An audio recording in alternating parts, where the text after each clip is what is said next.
How to Survive the Fall in 3 Easy Steps by Michelle Yeoh. The first one is pretty obvious, but not always easy. Stay loose. When falling, the tendency is to tighten up to brace for impact.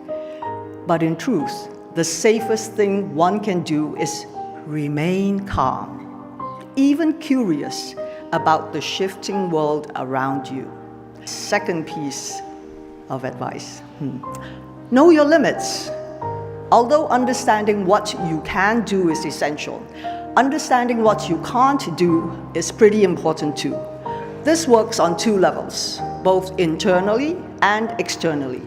Internally, knowing your limits keep you humble, motivated, and focused on a goal to point your finger toward. Externally, knowing the limits that are set for you by others give you a place to point a different finger. I am talking about the middle one.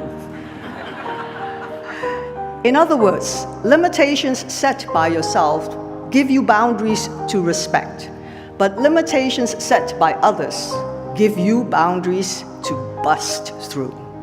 Learning how to fall teaches you how to land, and learning to land gives you the courage to jump higher.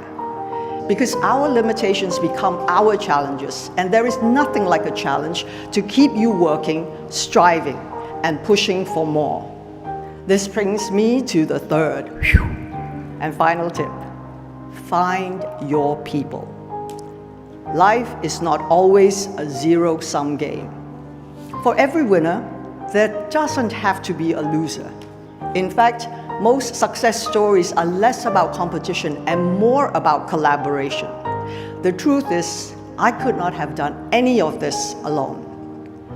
My achievements are the results of those around me who offered and continue to offer support and belief.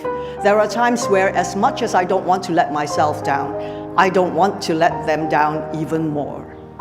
The prerequisite to change is empathy. Seeing through other people's perspective activates our compassion, which becomes the driving force for real-world demonstrable action. Compassion is the ultimate superpower within us.